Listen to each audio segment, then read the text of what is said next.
que non seulement il empêche aux gens du monde de comprendre, mais même à l'enfant de Dieu, lorsqu'il n'est pas vigilant, il l'empêche de comprendre. On va développer. Dans le jardin, Satan n'a pas encore accès au cœur, à la pensée de l'homme. Il est là, mais il n'a pas encore eu accès au cœur d'Adam, au cœur d'Ève, à leurs pensées. Et comment il va faire? Parce qu'il est là, il se dit, mais quand Dieu permet qu'il soit là, oui. Et il est là, il se dit, mais comment je vais faire pour accéder à leur cœur, pour accéder à leurs pensées? Souvenez-vous que le mal n'est pas encore entré dans le monde. Même si Satan est là, le mal n'est pas encore entré.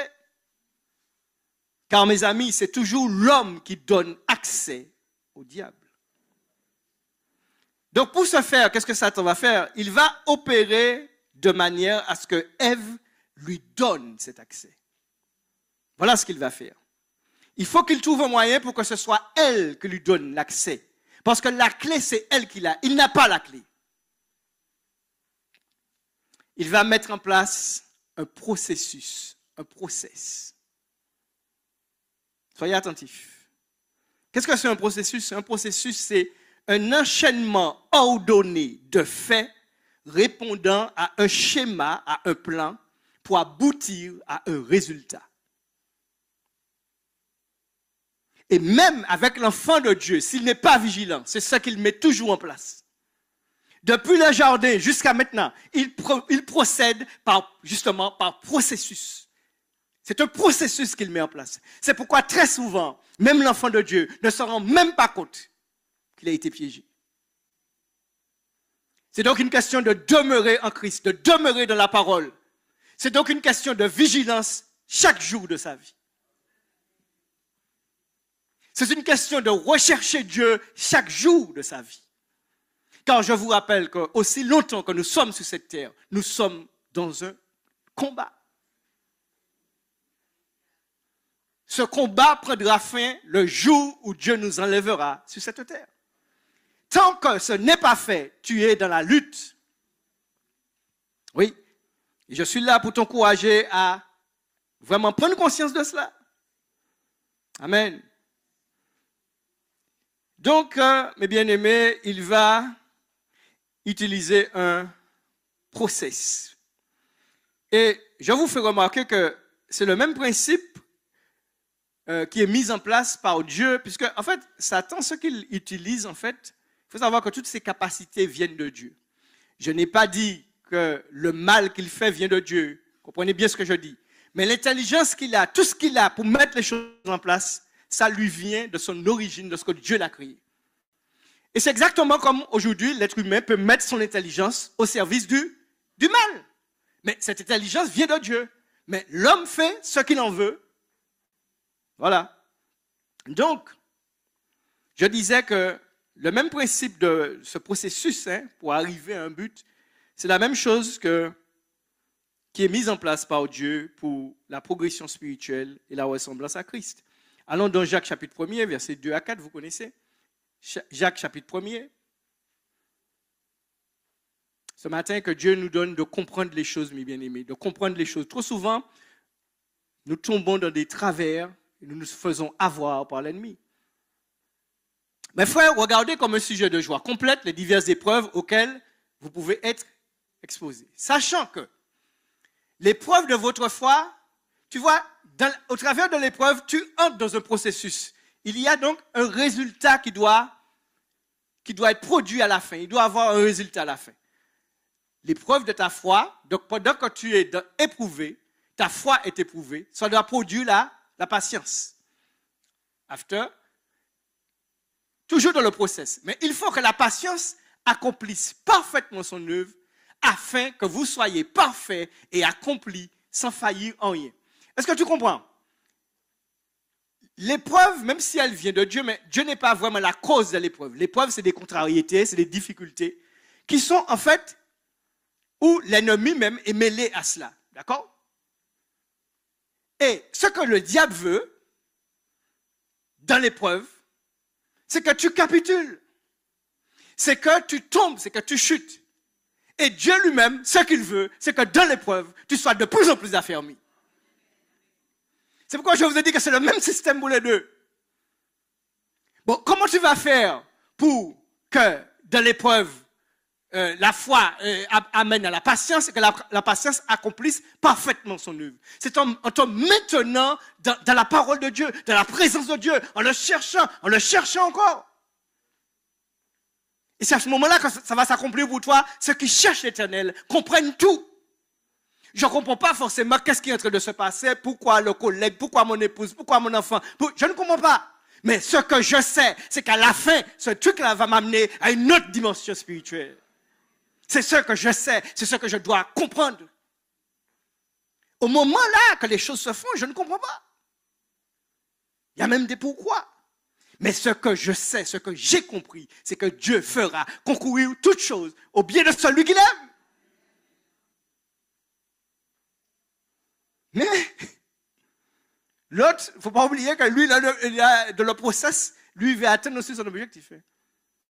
Maintenant, de qui suis-je l'enfant? Que je sache, Satan n'est pas mon père. D'accord? Lorsque je ne connaissais pas Christ, il mettait son processus en place, et puis moi, j'étais tombé. Mais je suis en Christ maintenant. Donc, mon frère, ma soeur, tu dois te poser des questions si tu tombes comme ça tout le temps.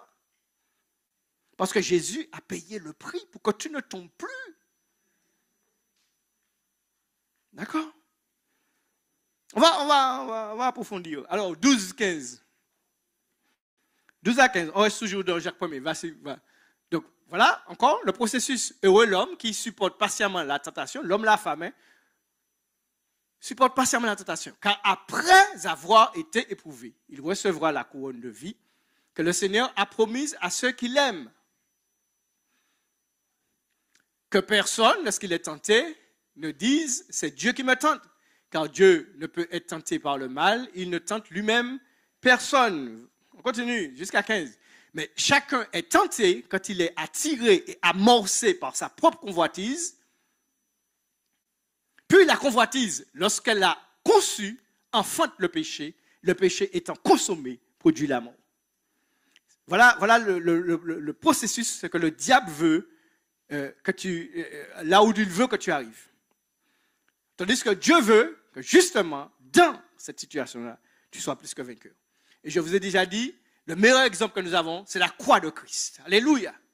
Le process a été mis en place. Le processus, Jésus a tenu bon. Jésus a tenu bon, il a tenu ferme pour chacun d'entre nous et nous voici aujourd'hui. Nous réjouissons en lui parce qu'il a vaincu pour nous. Et comme il a vaincu pour toi, tu peux vaincre aussi, quelle que soit la tentation, la difficulté. On peut comparer les épreuves, mes bien-aimés, à des exercices. Des épreuves, justement, quand on va en examen, c'est des épreuves qu'on nous donne. Pour aller plus loin, obtenir un diplôme. D'où l'importance de comprendre ce qui se passe. Amen. Dans l'obéissance, nous sommes...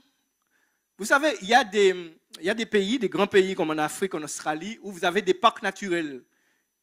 Donc, ce sont des parcs qui sont délimités, mais sur des dizaines et des dizaines d'hectares. Et puis, les animaux, ils sont libres dans ça. Ils sont totalement libres. Mais, il y a une clôture. Quelque part, il y a des accès, il y a des entrées. Mais c'est fermé, c'est cadenassé. Donc, nous sommes un peu comme ça, mes bien-aimés, ici-bas. Où certes, il y a une clôture dans ce parc, une barrière, mais où il y a suffisamment d'espace, où on est libre, à l'abri du danger, n'est-ce pas? Des rôdeurs, des loups, des braconniers. Mais dans cette enceinte, il y a un portail. Et Dieu t'a donné les clés de ce portail. C'est sa parole. C'est-à-dire la mise en pratique de sa parole. C'est ça. C'est ça les clés qu'il t'a confiées. L'obéissance à cette parole. Et ce qui se passe trop souvent, c'est que certains vont non seulement ouvrir à l'ennemi pour qu'il entre, mais peuvent aller jusqu'à lui donner carrément les clés. Par sa désobéissance, Ève va ouvrir la porte au diable et finalement, elle va elle-même se livrer au mal. Et donc, se livrer au mal, se livrer au péché. Non mais, garde la racine mal. Se livrer au mal, se livrer au... Mettez I-N-A. Oui. Se livrer au mal, se livrer au malin, se livrer au diable.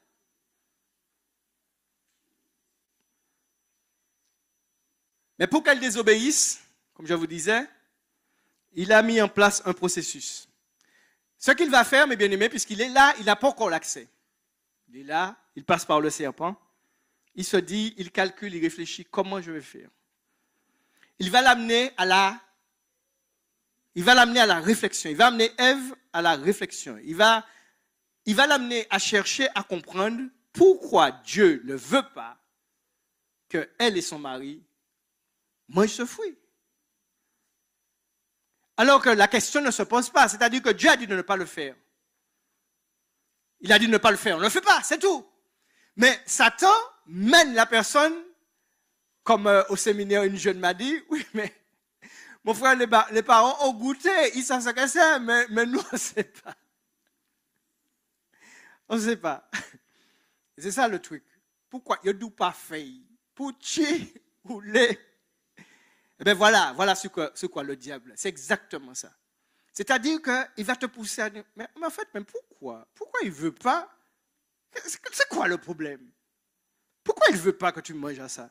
Alors qu'avant la conversation, Ève n'avait pas de problème. Alors dans Jean chapitre 3, verset 1er, vite fait. Et pas Jean, Genèse 3. Genèse 3, verset 1er. Vous connaissez l'histoire, mais vous savez, c'est une histoire... souvent dans mes prédications, je reviens là-dessus parce que tout part au-delà et c'est tellement riche. Le serpent était le plus ancien, le plus rusé de tous les animaux des champs que l'Éternel Dieu avait fait. Il dit à la femme, premier questionnement, vous voyez le processus qui est mis en place? Dieu a-t-il réellement dit, vous ne mangerez pas de tous les arbres du jardin? Il la pousse à la réflexion. Continue. La femme répondit. Donc elle répond, nous mangeons du fruit des arbres du jardin, mais quant au fruit de l'arbre qui est au milieu du jardin, Dieu a dit, vous ne mangerez point et vous ne toucherez point, de peur que vous ne mouriez. Réponse. Vous ne mourrez point. Continue.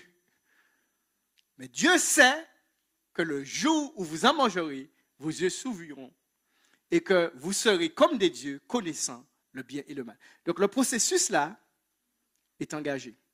Je veux vous amener, mes bien-aimés, même en tant qu'enfant. N'oubliez pas que là, à ce stade-là, le péché n'est pas encore entré dans le cœur ni d'Adam, ni d'Ève.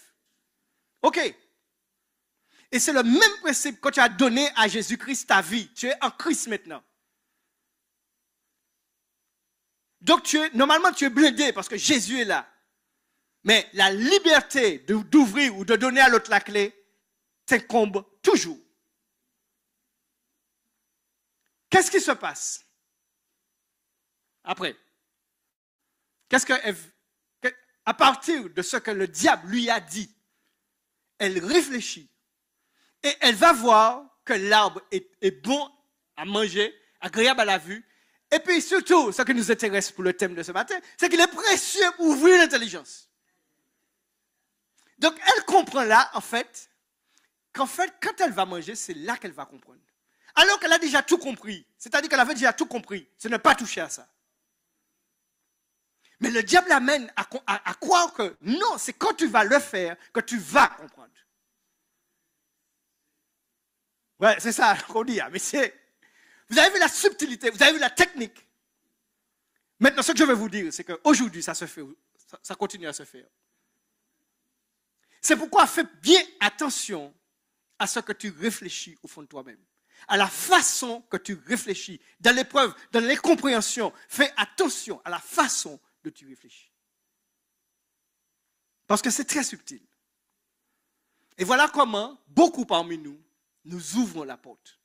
Nous donnons même les clés. Parce qu'il ne peut pas prendre les clés de force. Tu es en Christ. C'est toi qui lui donnes l'accès. Il y a beaucoup d'enfants de Dieu qui croient que le diable comme ça s'empare d'eux. Non, ça c'est valable pour quelqu'un qui n'a pas Christ. Mais quand tu es en Christ, c'est impossible. Donc quand il entre, c'est toi qui l'as laissé entrer. Par méconnaissance, par incompréhension. C'est pourquoi on est là pour comprendre. Elle va mettre en doute la parole de Dieu.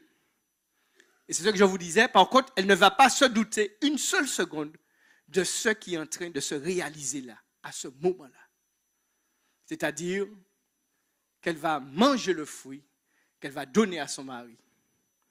Et vous connaissez l'histoire, qu'est-ce qui va se passer après? De tout ce qu'ils ont compris là. Ils ont compris. Mais ils ont compris, ok. Mais ils ont compris, ok. Mais dans quel état ils sont là maintenant? Ils vont se cacher.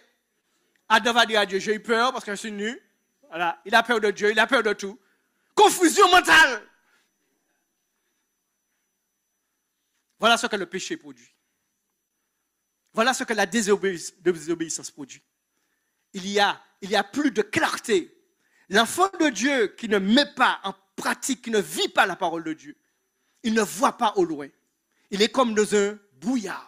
Il n'y a plus de discernement. Donc il y a un fonctionnement uniquement par la pensée et l'intellect dans lequel Satan se plaît à se mêler. Non, pas au frère Joël, pas au frère, tu n'as pas vu que la sœur.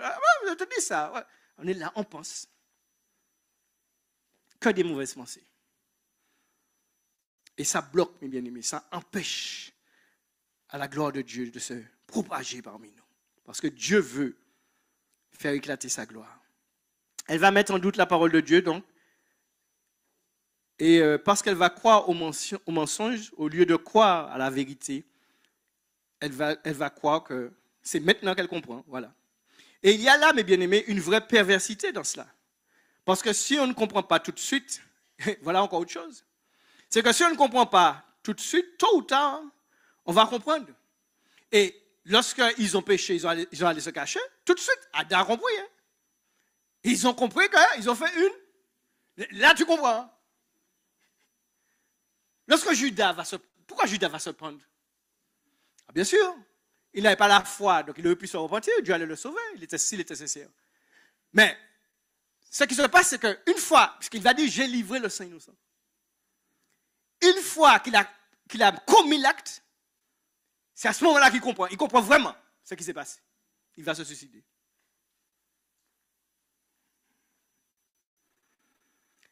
Les gens à qui Jésus a dit que, au jour du jugement, et puis il dit, c'est là qu'il y aura des pleurs et des grincements. Les pleurs et les grincements de dents, vous savez c'est quoi? C'est qu'à ce moment-là, on comprend. On comprend que j'étais là, j'entendais la parole et j'étais stupide. On comprend vraiment comment on a été stupide. Le mot est trop fort, stupide. Et bien aimé, ce processus-là n'a pas changé. Il amène l'enfant de Dieu à penser d'une façon, et pour peu que celui-ci, l'enfant de Dieu, donc, ne soit pas vigilant et attentif, il tombe dans le piège. Je vais vous donner un secret ce matin. Si vous pensez d'une manière, et dans cette manière de penser, vous n'êtes pas dans l'amour de Dieu, vous n'êtes pas dans l'humilité, vous n'êtes pas dans la simplicité de Dieu, posez-vous des questions. Combien même vous auriez un problème avec un frère, une sœur dans l'église, vous devez toujours veiller à ce que vous soyez dans l'amour. C'est le ciment. Dès que tu commences à laisser la haine, tu commences à laisser des mauvaises pensées t'envahir petit à petit, tu tombes dans la confusion mentale. Et tu n'auras plus vraiment... En fait, c'est exactement ça. Tu vas te livrer toi-même au mal. On va définir ce que c'est que se livrer au mal. Les hommes qui se livrent au mal ne comprennent pas ce qui est juste. Ils perdent le discernement. Mais ceux qui cherchent Dieu, c'est-à-dire ceux qui ne comprennent pas, mais ils vont au pied de Dieu avec ça. C'est-à-dire, je ne comprends pas ce qui se passe. Mais s'il te plaît, viens me faire grâce. Là, si c'est moi, Joël, calme-toi. Joël, reste en paix. Joël, reste dans l'humilité. Joël, toi, le Seigneur va me parler. Ça va me tranquilliser. Parce que je sais que même si je ne comprends pas ce qui se passe là, Dieu sait ce qui se passe. L'Éternel est ma justice ou il n'est pas ma justice? L'Éternel est ma délivrance ou il n'est pas ma délivrance? Il faut bien savoir. Mais ce qu'on fait, ce que le diable va nous pousser à faire, c'est à mettre en place nous-mêmes notre délivrance. Par toutes sortes de process humains. C'est caduc d'avance. C'est ça qu'il a fait à Ève. C'est ça qu'il leur a fait. Se livrer au mal, mes bien-aimés. On revient sur le verset. Les hommes, ceux qui, comme on a dit, les hommes livrés au mal, au malin. Alors, quand on parle de livrer au mal, on voit, voilà, relation intime en dehors du mariage, ça c'est se livrer au mal. Fumer de la drogue, c'est se livrer au mal. Aller chez les voyants, on se livre au mal, ok. Mais comprenez une chose, c'est que se livrer au mal, c'est pas ça seulement. Et c'est ce que j'explique là. Si mes pensées envers toi, envers mon frère, ma soeur, ne sont pas empreintes d'amour, si je ne suis pas dans l'amour, je suis en train déjà de me livrer au mal. Je suis déjà en train de me livrer au mal sans me rendre compte. Alors, pour parler de ça, il y a un... Et d'ailleurs, vous voyez que lorsque Ève se livre au malin, elle est juste à l'écouter et à répondre à des questions. Il n'y a pas encore grand-chose là. Elle ne dit pas, oui, Satan, je te crois, je me donne, mes serpents, comme vous voulez. Ce n'est pas ça. Mais petit à petit, elle est déjà elle-même en train de se livrer. Alors, allons dans le psaume 73, parce que c'est l'un des psaumes que je préfère. Vraiment, je trouve qu'il y a un équilibre dans ce psaume par rapport à ce que Asaph lui-même, merci Seigneur pour Asaph, qui va, n'est-ce pas, il va confesser, il va dire les choses. Tu peux m'apprendre de la version parole vivante, tu l'as? Ouais, c'est bien, parole vivante. Ouais. Là, on va voir. Oui, Dieu est bon pour Israël, pour tous ceux qui ont le cœur pur. Ok. Pourtant, on parle d'un homme de Dieu là, hein. On parle de quelqu'un qui connaît Dieu. Hein. Ok. Il s'en fallut de peu et mes pieds allaient trébucher. Rien de plus. Continue. Voilà. Comment il se livre au mal là? Il est jaloux de qui? Un homme de Dieu. Il est jaloux des vantards. Il est jaloux des méchants en voyant leur paix. On continue. Combien de chrétiens aujourd'hui qui sont dans les temples, qui sont dans cet état d'esprit-là? Ils sont, pourquoi? Alors, il est là d'une réflexion avec l'autre. Satan est d'alimenter là dans le silence. Tu ne vois pas qu'ils sont exempts de souffrance?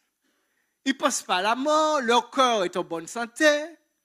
Ils échappent à la misère, qu'on connaisse tous les humains, ils ne subissent pas les maux qui atteignent les autres hommes.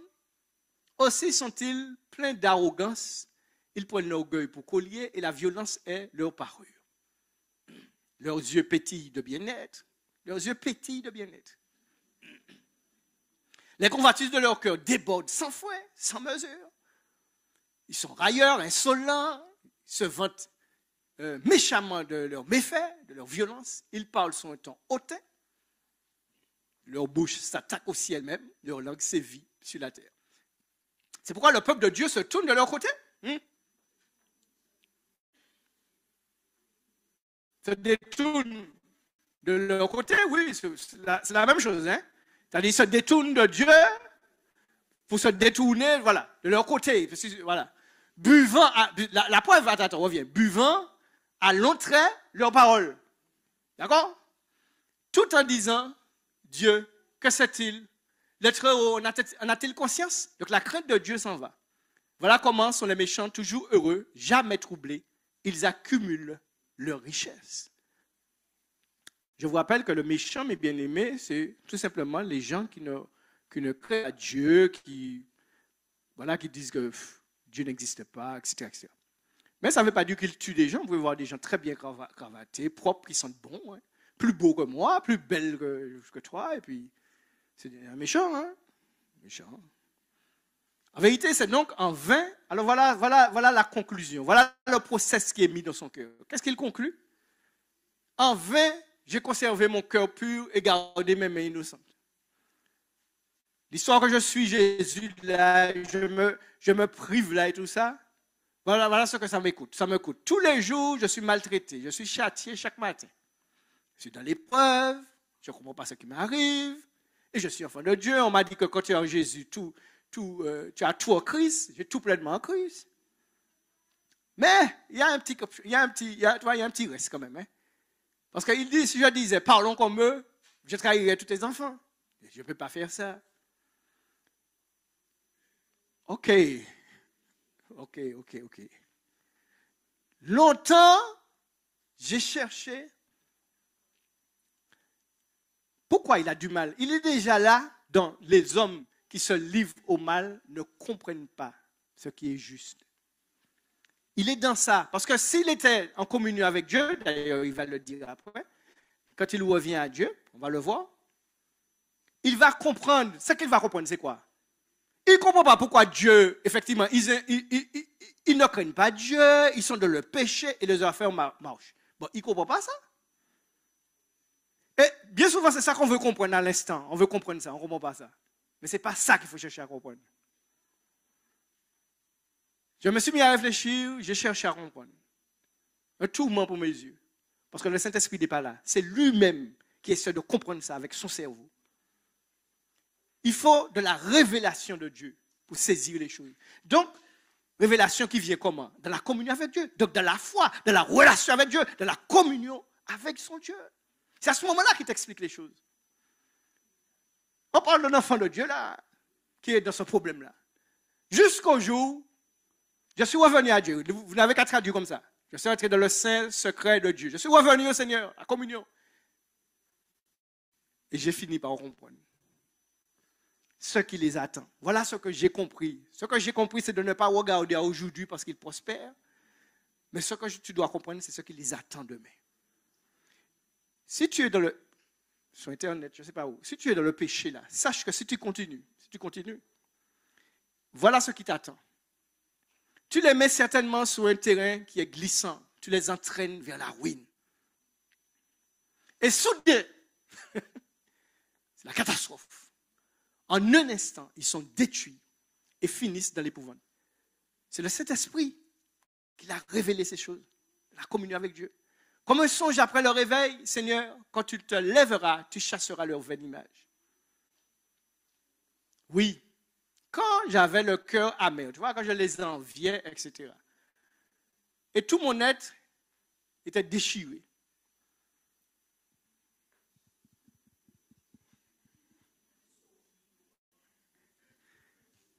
Vous faites un couillon? Un animal. Est-ce que tu sais pourquoi il dit ça? Non, je vais t'expliquer pourquoi. C'est exactement la même chose, Hugo, aujourd'hui. Tu es un enfant de Dieu. Toi-même, tu viens ici chanter. Tu prends la Sainte Seine. Tu viens chanter ce que Jésus a fait pour toi. Là, quoi. OK. Et puis en même temps, à chaque fois que tu repars, tu es dans un état vraiment pitoyable, lamentable. Parce que si, parce que ça, c'est que tu n'as rien compris. Et donc, il va dire, j'étais un sot, j'étais bête. Là, tu demandes pardon à Dieu pour cette manière de penser que tu as eue pendant un temps. Tu regrettes ça. Continue. Je suis toujours avec toi. Amen. Tu m'as saisi par la main droite. Selon ton plan, tu me conduis. Amen. Voilà, il y a un processus qui est engagé pour toi. Dans ce processus-là, l'ennemi veut aussi te détourner. Donc toi, comprends ce qui se passe pour te laisser guider à la stature parfaite de Jésus-Christ. Voilà le plan de Dieu pour toi. C'est qu'au sein de ton épreuve-là, ce que Dieu veut, c'est que tu comprennes une chose. C'est que, il fait concourir toutes choses au bien de celui qu'il aime. Donc, c'est à toi de savoir, est-ce que tu aimes Dieu par-dessus tout? Si tu aimes Dieu par-dessus tout, ça veut dire que tu as à cœur de faire sa volonté, d'obéir à sa parole. Pas seulement de ce que tu choisis, mais dans tout. Amen. À ce moment-là, quand Dieu voit ça, t'inquiète, la situation, qu'importe, je ne sais pas, mais toi tu sais, il va utiliser cette situation-là pour te rendre parfait, pour te donner une assurance, pour te rendre inébranlable. Voilà comment ça fonctionne, mes amis. C'est un processus. Donc, ne te laisse pas avoir par l'ennemi de ton âme, qui lui veut renverser le processus à son avantage. Tu me conduis. Qui ai-je au ciel? Alléluia. Qui est savons-nous, mes bien-aimés, à part lui? Nous le chantons, je n'ai que toi dans le ciel. Je ne désire rien d'autre que toi sur la terre. Alors, du bout de la parole, on n'a pas chanté seulement. Je ne désire rien d'autre que toi. Je ne désire rien d'autre que de te plaire, mon Dieu. Hein? Et quand je suis auprès de toi, rien ne m'attire plus sur terre. Si ma chair et mon cœur défaillent, Dieu reste mon rocher, ma part, mon héritage pour toujours. Que son nom soit béni. Qui t'abandonne, quoi? Tu diras au silence tous ceux qui te sont. Alors juste avant, je ne comprends pas, qui t'abandonne. Ceux qui t'abandonnent, c'est ça? Il y a un ceux quelque part? Tu n'as pas. Bon, ça fait, on a compris que c'est ceux. Ceux qui t'abandonnent, celui qui t'abandonne, certainement. Enfin, qui t'abandonne? Ah, ok, c'est sous-entendu, ok. Donc, qui t'abandonne périra. C'est ça. Et tu réduiras au silence tous ceux qui te sont. Soyons fidèles, mes bien-aimés. Soyons fidèles à notre Dieu, même quand on ne comprend pas. Tandis que mon bonheur à moi, c'est de vivre tout près de Dieu. Oui, j'ai trouvé un sûr abri auprès du Seigneur éternel afin de raconter toutes ses œuvres. Amen. Je vous propose vendredi, si Dieu veut, nous avons vu ce matin, nous avons vu l'incompréhension qui est due au fait de se livrer au mal. Et vendredi, si Dieu veut, nous allons voir l'incompréhension qui est due à l'incrédulité. Et si on a le temps, on va voir en même temps l'incompréhension qui est due à la dureté du cœur. D'accord? Prochainement, l'incompréhension qui est due à l'incrédulité et l'incompréhension due à la dureté du cœur. Toutes ces choses-là, lorsque le cœur s'endurcit, lorsque l'incrédulité n'est plus là, ces choses-là nous empêchent de comprendre ce qui se passe, de comprendre la volonté de Dieu, de comprendre ce que Dieu attend de nous. Et lorsqu'on ne comprend pas, mes bien-aimés, je n'ai pas sonné la réaction, non? Ce n'est pas parce que Thomas est en train de faire pip là que vous êtes déconcentré. Eh bien, mais lorsqu'on ne comprend pas, qu'est-ce qu'on fait? Non, mais lorsqu'on ne peut pas comprendre, oui, qu'est-ce qu'on fait? Tu ne comprends pas? Eh bien, tu fais des bêtises, mon frère, parce que tu ne comprends pas.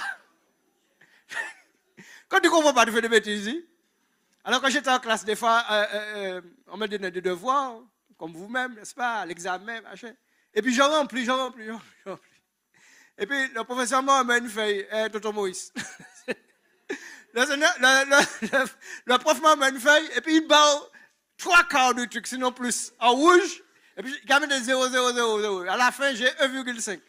Ça veut dire que sur les 100% du truc, c'est 1,5%, j'ai compris. Autrement dit, je n'ai rien compris. Donc, j'ai fait des bêtises. Dieu ne veut pas que nous fassions des bêtises. Amen. Voulez-vous vous courber avec moi pour qu'on puisse prier? Après quoi, le pasteur Hugo va venir conclure. Éternel, notre Dieu, nous sommes à tes pieds ce matin. Nous sommes à ton école. Tu es notre professeur. Tu es notre maître, mon Dieu. Tout ce que j'ai dit là, tu me l'as enseigné. Donne-moi moi-même, mon Dieu. Ce n'est pas aujourd'hui que je te prie, mais après, depuis avant même. Mais donne-moi de mettre en pratique, mon Dieu, ce que tu m'as enseigné. Mon Dieu, je prie encore pour mes bien-aimés, puisque avant de venir ici, j'ai déjà prié pour chacune.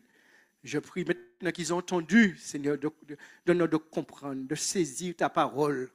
Car, mon Dieu, tu ne veux pas que nous puissions comprendre des trucs inutiles. C'est Satan qui veut que nous puissions comprendre des trucs inutiles.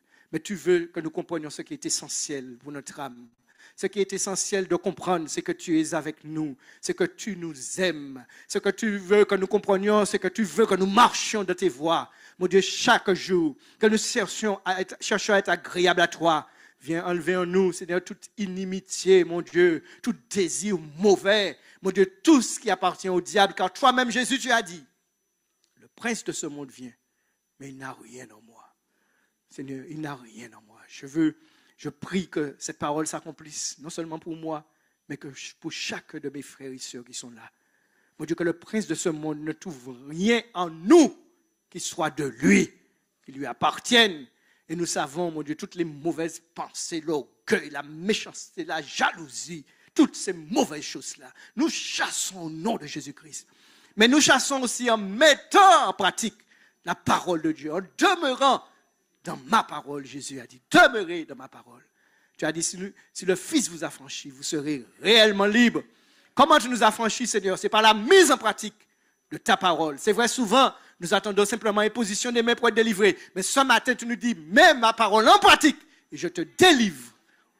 Merci Père, au nom de Jésus. Amen. Je vous donne rendez-vous vendredi prochain si Dieu le veut.